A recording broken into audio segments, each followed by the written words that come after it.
Okay, welcome everyone. We're going to start now. We're delighted to have you join us today. This webinar will be exploring USAID's new local capacity strengthening policy, which was released a little bit over a month ago. My name is Munyam Sefer, and I am the Deputy Director for the JSI-managed USAID-funded Tuberculosis Implementation Framework Agreement, or TIFA project, which has a significant capacity strengthening component. I will be the moderator for today's event, and I am joined by a group of 7 panelists representing a diverse group of organizations. Before we start the conversation,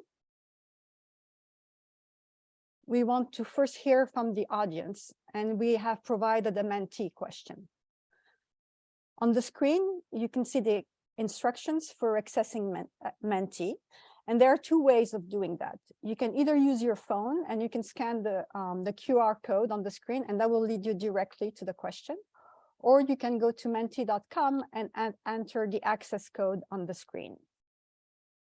And our question for you today is, what is the biggest challenge you have experienced when implementing effective local capacity strengthening? And so you can type in your response to the question when prompted once you're able to access Mentee. And we really are looking for responses to be short phrases, 5 or 6 words. And while folks enter their responses, we will go ahead and begin. And I will give an introduction to this webinar and first introduce our wonderful panelists for today's session. And then we'll come back to the Mentee response later. So first, we have Alexandra Zuber, who is the CEO of Atta Health Strategies, a woman-owned small business. Next is Saul Johnson, who's the managing partner of the health practice at Genesis Analytics, a local organization with a large regional presence in Africa. Next is Dr. Pamela Dongo, who is the Deputy Chief of Party for the USAID-funded Uganda Rights North Lango project managed by JSI. Then we have Mary Pat Salvaggio, who is the Director of Health at Khulisa, a local organization with a significant footprint throughout Africa. Next is Etienne Dreyer, who is a partner at PricewaterhouseCoopers, South Africa. We have also Alicia Smith-Archer with us. She is the Director of Public Health Preparedness and Global Health Security at RTI International. And last but not least, Floride Yamuragiye is joining us as well, and she is a technical advisor and the country representative for Rwanda with WIHER, which is a small women-owned small business. So thank you to all panelists for being here today.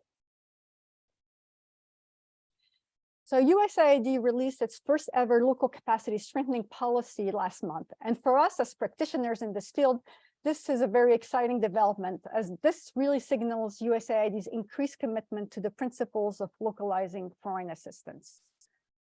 PEPFAR has been championing this approach for years, and many organizations, whether they're local, international implementing partners, or US small business, we have all wrestled with how to localize USAID-supported development in a sustainable manner, while at the same time continue to supporting target achievements and ensuring compliance.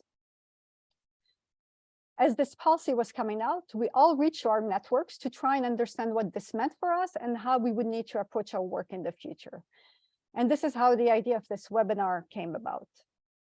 And so today, JSI brings together this diverse group of partners to explore this new local capacity strengthening policy and discuss amongst us how we can support its implementation based on our experiences doing the work on the ground.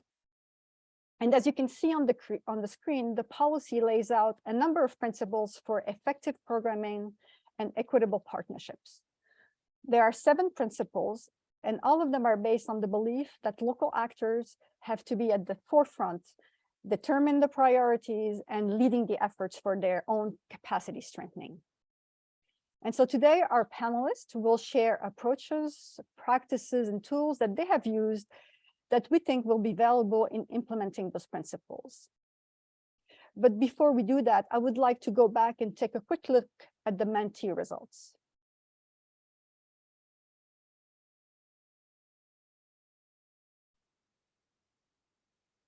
Okay, so let's look at what came out the most.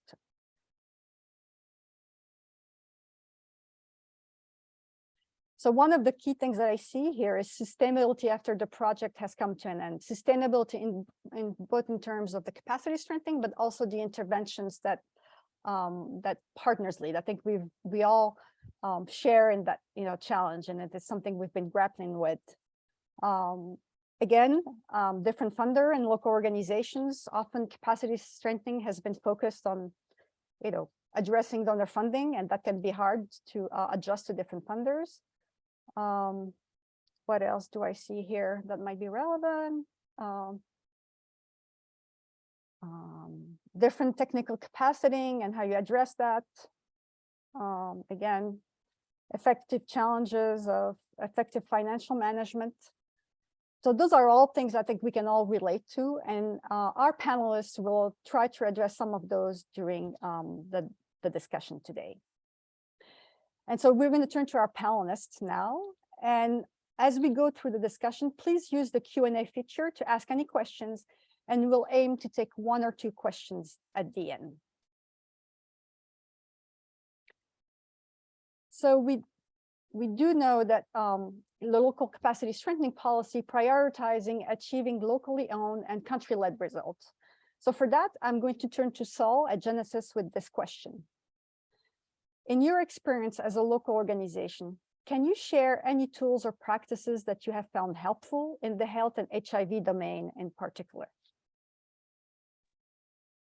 Thanks, Munia, and hi to everybody. So lovely to be on this panel today, and hello to all of the people listening in. I have to say this is something that really does engage us a lot. How do we develop approaches that help us to be country-led, and that's really critical for us. So I'm going to give you some examples today. We are a South African organization. We think this is a core principle of ours, that we work from a place where we try and understand where our partners are at, where countries are at. And so we really can prioritize. And I see those are some of the issues that were coming out. How do you prioritize? How do you work with different stakeholders? So I'm going to describe one of our tools, which is called our program self-assessment tools. These are something that we developed, funded by the Bill and Melinda Gates Foundation for HIV prevention across all of the HIV prevention pillars. And they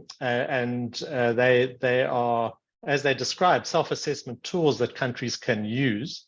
And we use that now as part of our South to South Learning Network program, where we pair countries together. So what we do is we have country champions who are multi-sectoral. They involve both civil society as well as government, as well as various other stakeholders in the country. And we ask them to get together to complete these self-assessment tools for each of the HIV prevention pillars. And the idea is for the country themselves to identify where their strengths and where their weaknesses are. What are their gaps and what are their challenges? And we try and do that in a way that is on the one hand fairly comprehensive, but also allows them to jointly think through their programs, and then from a country level be able to say, well, these are our identified gaps that we need to work on to strengthen our programs.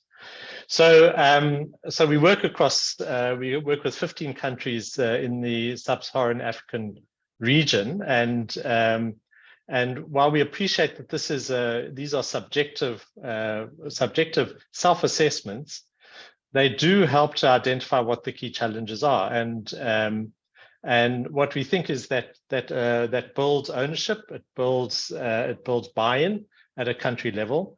And at the same time, what it does is allow us to also pair countries together. So this is, as the name says, it's a South to South learning program. So just to give you one example, we are interested in strengthening key population programs in many countries. We know that that's critical for the HIV response. But these are multi-sectoral approaches because often these programs cut across many different sectors. And so some countries are setting up technical support units. Kenya has been a good example. Zimbabwe was interested in how to do it. It came out in the self-assessment tools that this was a gap that the Zimbabwe was trying to manage about how to manage their responses. So this allowed us to pair Kenya with Zimbabwe for Kenya to explain how it was done. And then, of course, what happened was that as more countries came on board, for example, Mozambique, both Kenya and Zimbabwe then were able to share with Mozambique, in fact, how they set up these technical support units, within the country to help key population programs. So, not only is it driving a country-led response, which we think is critical, but these PSATs also allow us then to allow the countries to measure their responses over time, which we think is really important. So I think that we know that's part of the new strategy is around measuring responses, developing, and so we think developing these tools also allow us to be able to measure responses both for us and the countries. So Munia, I think I'll stop there and pass it back to you. Thank you. Thank you, Saul, for your insights, which really address Principle 4 and the idea of aligning capacity strengthening with local priorities. So for the next question, we're actually going to look at Principle 5, which emphasizes a strength or asset-based approach to appreciate and build on existing capacities. So I'm going to turn to Pamela from JSI and ask you, how did you apply this principle in Uganda? Thank you very much, Munya. Hello to everyone on the panel and all the team that has joined. I'm glad to talk about JSI's work in Uganda. JSI's capacity strengthening for local partners is really premised on this principle. The work that we have been doing in Uganda in the USAID-funded Rights North Lango project has had a change in the last 1 or 2 years where we have transitioned service delivery to 3 local partners in the region. And our model focuses on some key issues that come out very clearly in this principle. We tend to form relationships with partner organizations based on mutual trust, previous working relationships, or our personal engagement with the leaders at the various projects. However, for capacity strengthening process, it has to be formalized and well documented. We have to define how does the local partner engage with JSI? What commitments do we have to each other? What responsibilities does the local partner have to JSI, and what commitments does JSI have to the local partner as we work together to strengthen their capacity? And then as we go through the process of strengthening capacity, we reflect and make adaptations. Capacity strengthening really fits the mantra of one size fits all. It doesn't work that way. You have to recognize the capacity of the local partners. Some of them have very strong financial capacity and need technical capacity. Others have very good technical capacity and need support with financial capacity. So you have to work with them to identify and map out what their needs are, and then put this partnership up front. This is very much in line with JSI's big mantra on person-centered services. You work with a local partner to identify what are their needs, what are their capacities, not just forming the terms of reference and the MOUs. You must clearly define and document this principle, which then guides the commitments that we make to each other. And you reflect on this agreement and look at the dynamics that go with it. The partnership must be based on mutual respect. I'll give an example at the Rights North Lango project. We have recently transitioned one of the technical areas, which is DREAMS. And it has been a year of working together with a local partner. And we did work with them and develop a mutual document called the DREAMS Tracker through the transition. And in that tracker, we defined timelines, roles, and responsibilities, not just for the local partner, but for us as JSI as well, who were previously leading the program and working to build the capacity to pick up the health services.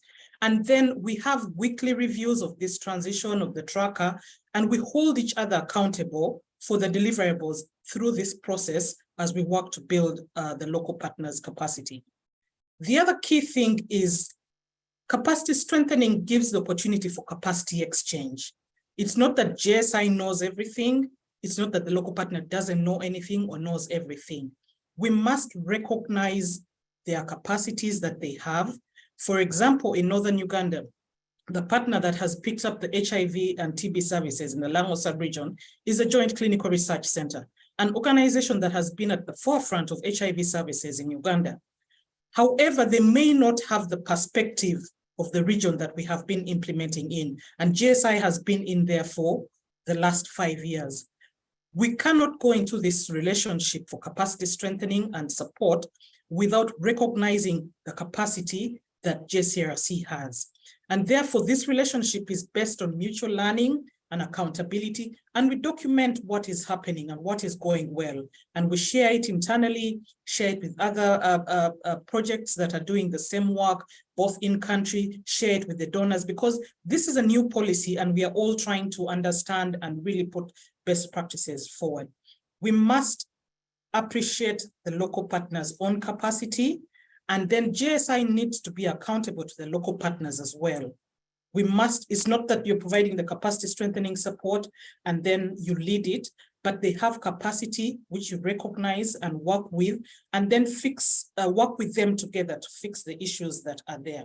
We need to support the local capacity strengthening for them to achieve and sustain the results. We have transitioned HIV and TB services to the local partner.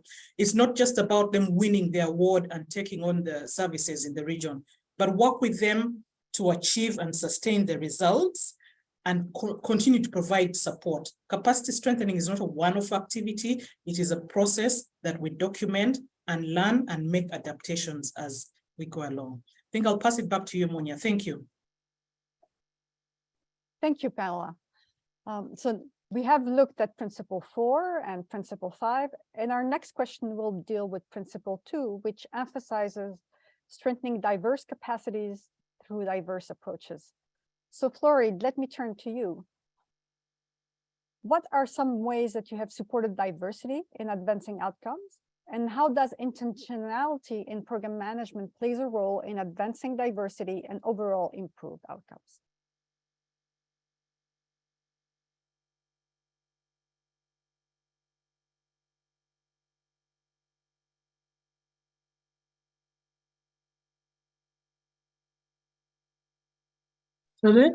Thank you, Monia, for giving me this opportunity of presenting some ways in which WIHA supported diversity in advancing outcome. WIHA supports diversity in advancing outcome in many ways. It is integrated throughout our work. Using WIHA IDEA methodology, we collaborate with and support different local actors in order to identify their priorities, diverse existing strengths, and performance improvement goals. And that allows WIHA to support the local stakeholders to identify their diverse capacity and different levels of power and resources of each actor. This approach is then a fit for purpose for each actor, and it is linked to the principle number 2 of local USAID, local capacity strengthening policy. It is created by local actors grounded in their reality of situation. For example, regarding the aspiration, goals, and rules and resources of the local actors. Our approach reads to individuals, their influencers, and the surrounding community to understand their capability and diverse social behavioral change in the time that they feel most appropriate, leading to the sustained social and behavioral change. Due to our investment in diverse perspectives and approaches to drive local-led social and behavioral change, we have seen results that are driving from the local community and sustained by the local community, regardless of their sector or issues. The key is locally led, equity, inclusion, diversity, and representation of the core driving the work. Through the use of WIHA IDEA methodology, we support local stakeholders, design solutions to their own identified barriers and issues. In our support, we bring in the element of diversity, inclusion, equity, and accessibility. And this comes in through various aspects of IDEA process, from capacity strengthening to establishing a diverse and representative IDEA team, soliciting feedback from the assessing stage of the work. For example, if we are working with the health facility in order to improve their identification and service delivery in regard to gender-based violence. There we think about 3 different survivors. One that is coming in for care and treatment, but not being identified at a health facility as being subjected to gender-based violence. One that is coming in and be identified by the health facility and receive care and treatment. And the survivor who never is being seen by the facility. By considering these 3 different individuals, we can support the health facility to establish the IDEA team that have a representation of various aspects of care and treatment for each type of survivor. We also support the facility to engage additional individuals. Those are non-medical or health workers, such as consulting survivors, community health workers, community leaders, among others, to take part in the identification of challenges, impacting the goal of quality identification, care and treatment, as well as being part of the solution. This diverse perspective can offer a unique viewpoint from their own experience, which can allow for more rapid alarm raising of potential intended harm prior to a solution being assessed. Regarding intentionality, being seen as a fact of being deliberate or purposive, intentionality guides us in many ways at partnership and planning level. For example, decision regarding strategic partnership, appropriate approaches, and resources to support effective local capacity strengthening programming.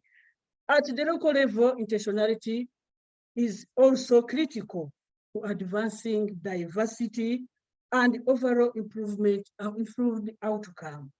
It is something that we train on during the IDEA training. We emphasize the importance of being intentional about all steps of IDEA methodology, of IDEA process, identification of gaps and issues that are beyond just one person's perspective, but are intentionally trying to explore and understand issues from the diverse perspective and opinion. Designing solution that makes sense to the community that is representative of its individuals that are the focus of the support, but also their influencers and surrounding factors. So if we are allowed, I can stop by here and over to you. Thank you. Thank you, Florid, for your insights. Before we move to the next question, just want to remind the audience that you can post your questions in the Q&A box, and then we'll aim to respond to 1 or 2 at the end. Thank you. And so moving on to the next question, we have so far looked at how organizations at various levels have addressed 3 of the principles. Now we're going to ask a broader questions to Mary Pat from Khulisa. So Mary Pat, what capacities at different levels, national and district, etc., are needed to facilitate the generation and use of evidence in program planning and implementation. Thank you, Munia. And good morning, good afternoon to all the participants. Khulisa has been working with national and subnational government managers to improve their systems, especially around using information and data for program implementation. And what we found is that there are several key information sources that are needed at national and subnational level to do their jobs. But first, I want to emphasize that these information sources and these decision-making processes have to be done within the public administration processes of the country. Too often, donor programs set up parallel processes, and it just complicates things terribly for the country. We really need to help governments do a better job of overseeing program implementation. At subnational level, that really involves having good information about the population that's being served, and having panels or having an empanelment process where the community knows how many people with a particular demographic or health characteristic there are in the community and what services need to be provided. And then also, based on that population information, being able to adjust the program to meet the population's needs.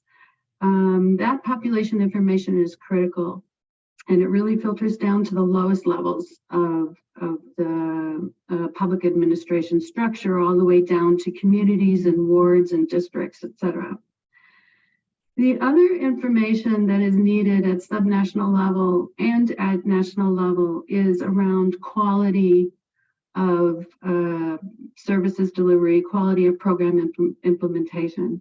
And that's a harder set of information to capture and to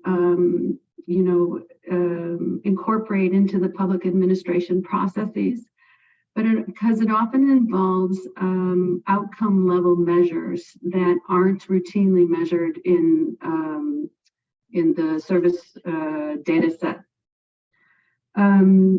At national level, in addition to overseeing program implementation and the quality of program implementation, there is the issue of financial management and resource allocation. And that was one of the key comments I saw in the Menti poll. A lot of people talked about financial, tracking financial resources. And the financial ministries of most governments have separate processes from the service delivery line ministries, and they don't always talk to each other. And understanding the resources that have been allocated to programs for implementation and how those resources need to be adjusted to meet priorities is a really important national level function. We're involved currently in an economic evaluation to understand which interventions in a particular country are most effective in addressing the population needs. Sometimes you need to have separate evaluations, and you can't always get the financial information that you need from the routine reporting system. Also, at national level, the governments really need the capacity to analyze the data, to adjust to population needs, change policy guidelines, and to communicate the progress that the program is making to the larger policy and public audience. Often that information is so technical and it's not really reaching beyond the technical managers. And we have found that setting up dashboards for the government's website and showing trends in what's been done is really, really helpful for both policymakers and for the general public. I think I'll stop there. Oh, just one last thing. Oftentimes information systems are quite rigidly structured, like the DHIS, and there's not a good mechanism for capturing new knowledge in the existing system. And there needs to be some sort of capacity built where new knowledge and new innovations can be held and reviewed and used for program oversight and program allocation of resources. I'll stop there and pass it back. Thank you, Mary Pat. So far we've talked about the various capacities that need strengthening and different ways that we can do that, but looking at an organization. Now we would like to go beyond just an organization, but looking at networks.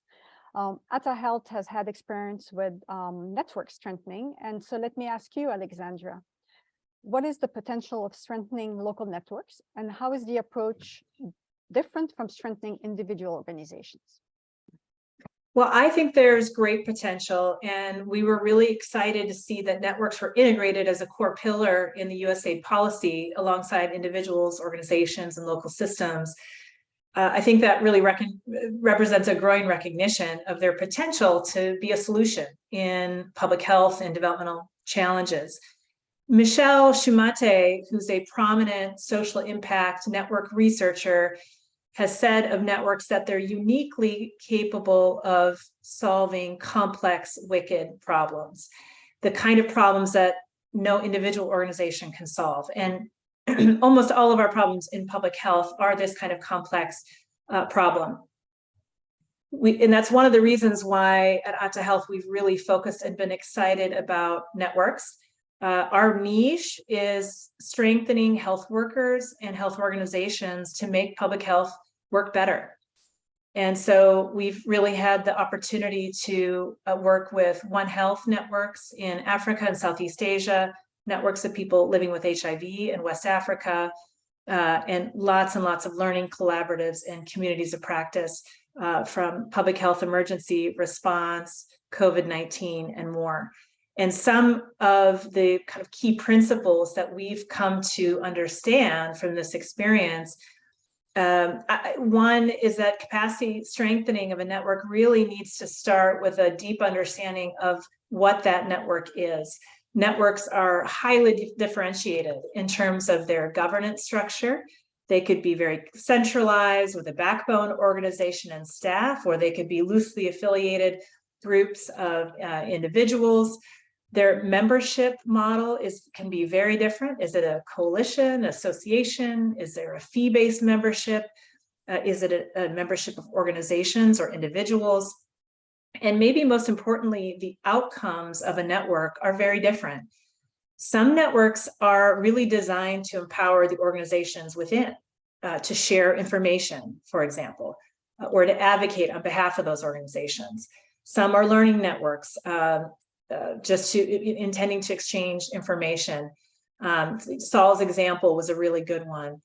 And some are truly collective impact models which have shared goals, shared data collection, and more. So I think really understanding the networks to start, and that really means that the capacity building approaches are differentiated based on those differences. Our work with the One Health networks in Africa and Southeast Asia have had to take into account that the network in Southeast Asia is a highly federated model. And so, we're working with the hub to set policies and parameters, but the membership organizations themselves are very empowered organizations, versus the network in Africa is a more centralized model. So our approaches need to be different. I think it's also very helpful to understand the relationship between the members, the relationships between the organizations, the relative power and influence. We've certainly found differences in the influence of founding members versus newer members. the difference in language barriers of members that speak the common language versus a language where a smaller number of organizations speak. Capacities that need to be strengthened within a network are also different than those that you would strengthen within an individual organization. The success of a network is really the extent to which it can facilitate the coordination and cooperation of its composite organizations, not to carry out the function itself. So a lot of the capacities are the sort of supra-organizational capacities. So supra-organizational coordination and support, membership services, having a strong membership services function, data and knowledge management looks very different at a network level than an individual organization. That's a really core function, to be able to either collect data from members or even just loosely share best practices and lessons learned. The leadership capabilities of executives have to have an enterprise-wide kind of leadership ability to shepherd organizations with competing interests, and have them working towards a common goal. Decision-making in a diffuse model looks different than decision-making in an individual organizational model. So, one of the things we've been doing is working out with networks, what is the relationship between your governing bodies? How is that embedded in your bylaws? How do you make sure you have representation from your key members? You have representation from diverse sectors that can help with your own sustainability. Advocacy and external communications look very different for networks, as well as their ability to communicate within their network. And then I will touch on this issue of sustainability and resource diversification that came up in the mentee poll. That's really been a focus of our work with the networks that we've been supporting. And networks, again, themselves have unique value propositions for funders. And that's something we've been working with the One Health networks and the network in Liberia to identify what is your unique value proposition and how might that be different for an external bilateral funder versus a private sector partner, thinking through their business plan and coming upon resource mobilization strategies that will help them sustain themselves. Consultancy services, project management, these are all, and also membership services themselves can actually generate some unrestricted funds that help with resource diversification and sustainability. Just two more points that I would make. One, USAID's policy also calls out that the networks themselves can be an approach to capacity building. So networks are a huge asset for cascading capacity building through training of trainers or through virtual communities of practice. I think Saul's example is a really good one of sharing common tools and benchmarking together. So that's obviously one that we've been employing as a method of building the individual organizations that are within the membership. And my parting comment would be that networks, as enthusiastic and excited and focused on networks as we are at Atta Health, we recognize that they're not always a solution. And while being in a network often builds the capability of an individual organization, there's some data that suggests that there could be a trade-off between the time spent in external-facing network activities and the time spent building individual organizational capability. So at the end of the day, it's really important, I think, to understand the science and understand the unique models to employ the best capacity building. Over. Thank you, Alexandra. So now we're at the quick question, right? Of all this work that we're all doing, and how are we going to measure all of this? How are we going to know that capacity strengthening efforts are successful? So for this question, we're going to turn to Etienne from PricewaterhouseCoopers in South Africa. And my question to you, Etienne, is how can we create standardized measurement tools that are understood, easily accessible, and used in a regular way by the local actors? Thank you so much, Monia, and good day to everyone. It's really inspiring to be on this panel today. I think that if we look at some of the programs which PwC has been evaluating, and whether we're the local fund agent or we are the program manager oversight role in Sub-Saharan Africa and Southeast Asia, very often we get asked the same question in terms of why there's so much reporting. The understanding of the reporting, the commonality of the terminology being used is not there. And very often there's different expectations from the implementing agency as well as from the donor organization. This speaks really nicely to the third pillar in the policy, where that collaboration upfront from the planning all the way through to the measurement has to happen with the in-country organizations. And we've seen that to be really effective. Some of the key ways in which this can happen is that at the outset of the program, even before it's at the RFP stage, to really understand what some of the terminology and reporting commonalities and culture are like in the country or the region, and to start crafting some of those reporting frameworks that align to the cultural and the ways in which countries have been reporting. Very often countries feel that there's duplicate reporting and there's misunderstanding in terminology. So the nature of the reporting, whether it's KPIs, whether it is financial performance, whether it is health outcomes, whether it is program effectiveness, very often there's not an alignment between the expectation of the donor and the implementing agent. So collaborating with the in-country organization from the outset on the framework in terms of the terminology, what is required, and then making it really simple. Obviously, connectivity is an issue in many countries. I was experiencing it earlier today on this call. But being able to allow organizations to actually have insight into the data that they are providing, so that it's not just a reporting mechanism, but they're actually part of the exercise where they can see what their results are on the reporting framework. They are able to benchmark themselves against similar programs in other similar countries, as well as compare themselves to the targets which have been set by the donor organization. This allows for the reporting actually not to just be an administrative burden, but actually a continuous improvement mechanism for the implementing agencies in country, whereby they can refine their performance, refine their approach, and really a continuous feedback loop between the donor and the implementing agency, so that they have that ultimate alignment of expectations between what the donor has been expecting and what they believe was the required need on the ground. So just creating that insight and that visibility, it is easier said than done, but there are examples where it does work effectively. And I think that a lot of organizations are really embracing this because they're starting to see the benefit for themselves in how they run a lot of these programs. And they're able to real time really monitor and evaluate their performance, as I said, on a financial perspective, program management, health outcomes, as well as the effectiveness and efficiency. So I was really pleased to see Pillar 3 when I read through the policy, because it talks directly to so many of the initiatives which we are trying to implement across the subcontinent.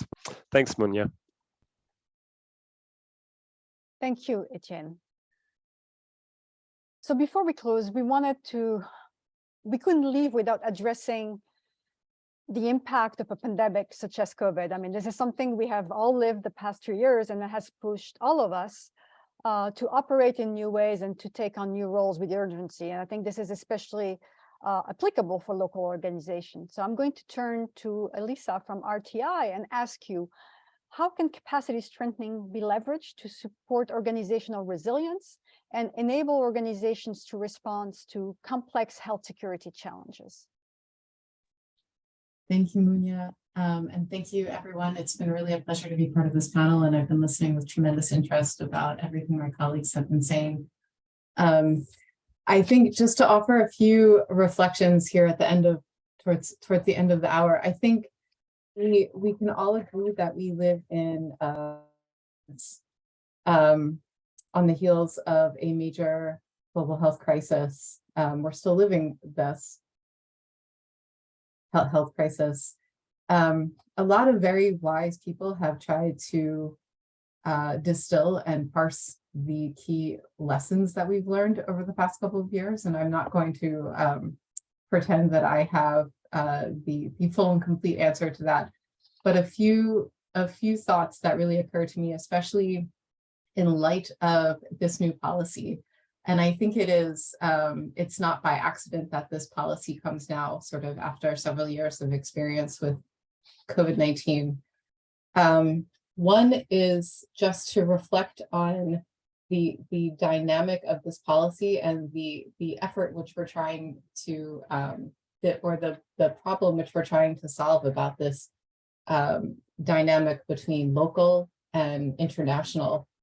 You know, we position ourselves here, some of us on this panel, as sort of the international partners working to partner with the local partners. I think the COVID-19 pandemic really taught us that local is highly relative. We experience global crises. All of us experience it, but we experience them in local ways. All of us here in the US experienced the pandemic in some ways more significantly even than some of our partners and our colleagues in sub-Saharan Africa. Another key lesson I think that we can take is that our nascent systems to protect and prevent and respond to global pandemics largely failed or did not operate the way that we hoped them to. And in fact, many of the solutions and responses came from local actors, local partners, local institutions who were pushed to act in new ways, who were pushed to respond both to continue the essential services that they were delivering to their societies, but also to find new ways of working. I think that these creative solutions from local partners really are what we need to take forward in this new phase. RTI has been working with local partners throughout the world for several decades, working to strengthen capacity systems and networks for global health as well as for other sectors. What we saw during the COVID-19 pandemic was our partners, from family planning partners in the Philippines to health partners in West Africa, we were pushed to find new ways to interact with them. We were pushed to see if there are new ways that we can fund them more quickly, more flexibility that we can build into our agreements with them, more ways that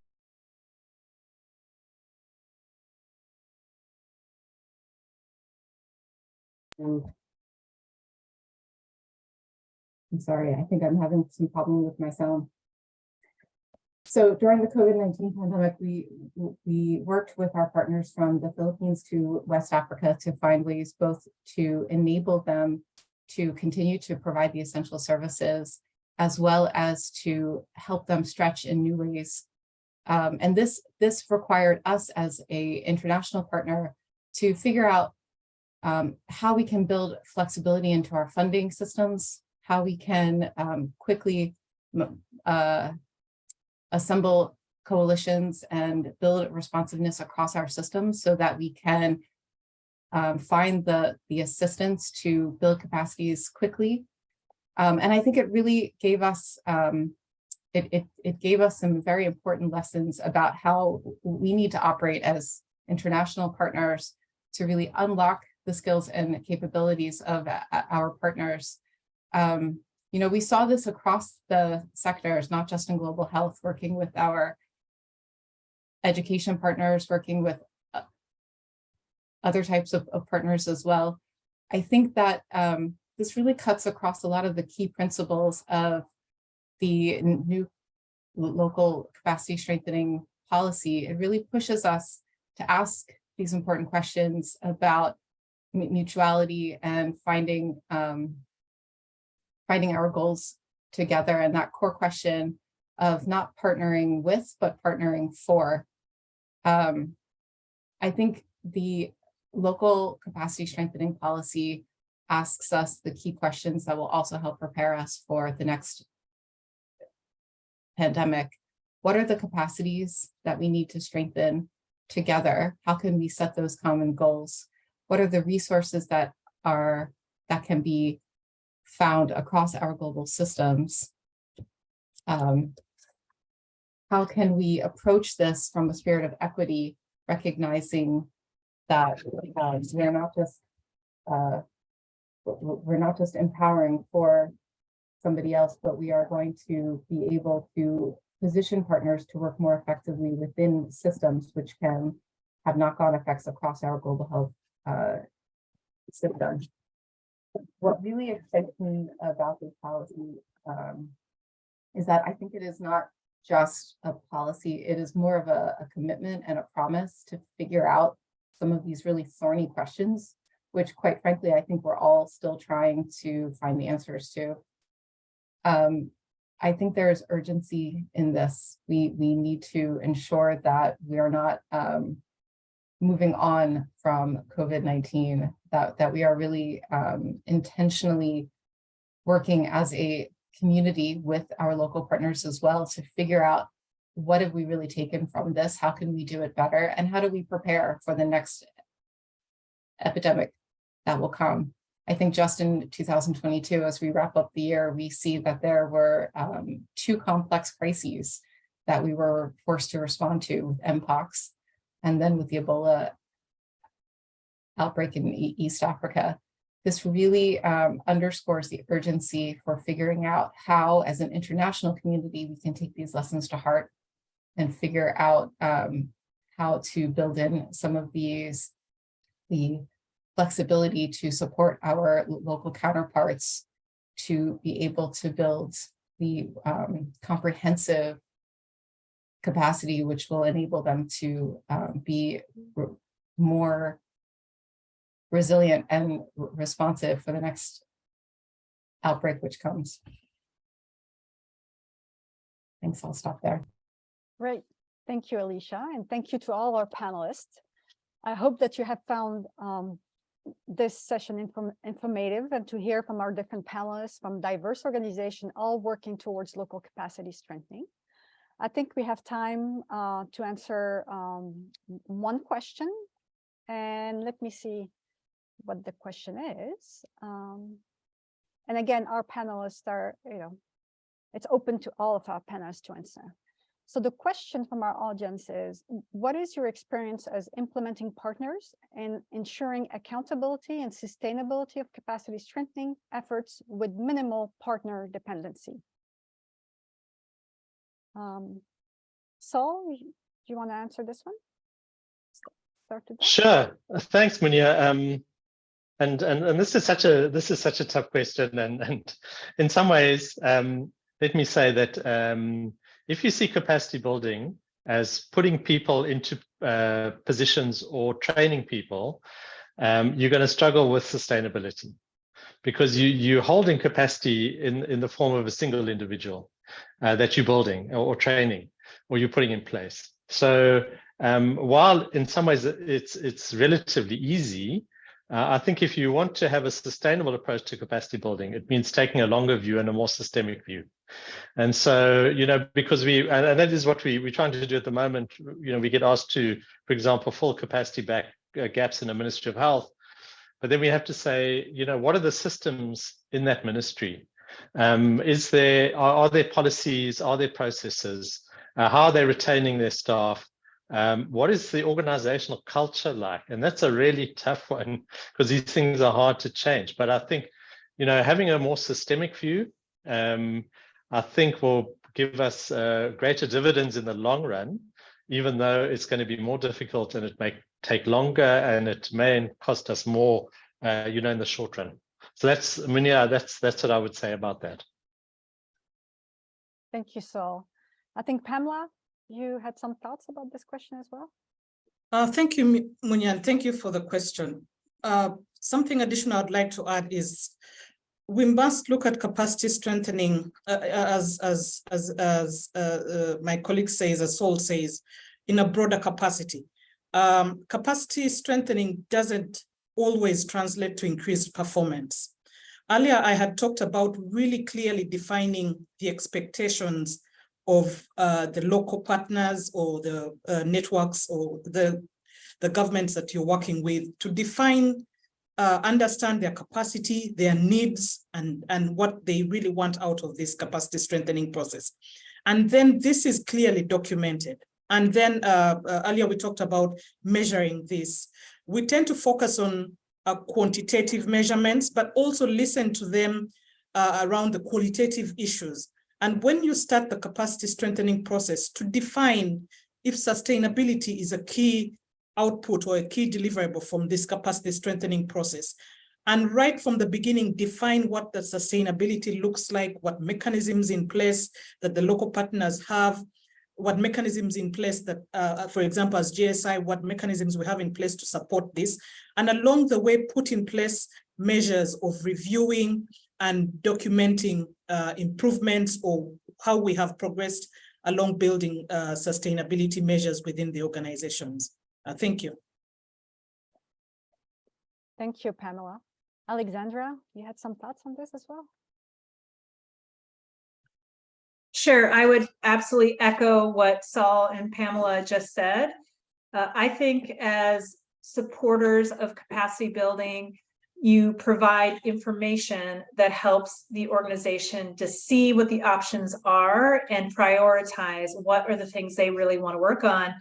And then you set up platforms that allow them to drive that change. It could be a platform for democratizing the exchange of information, like a community of practice, or it can be setting up an opportunity for them to strengthen the systems and the policies and the infrastructure that's going to reinforce that capacity. And we've seen staff turnover in any organization can be really devastating, no matter how advanced your organization is.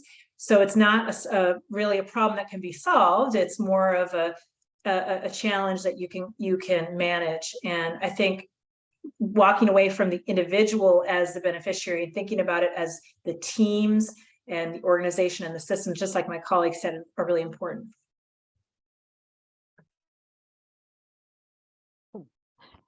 Thank you, Alexandra. Okay, anyone else on the panel who wants to add anything?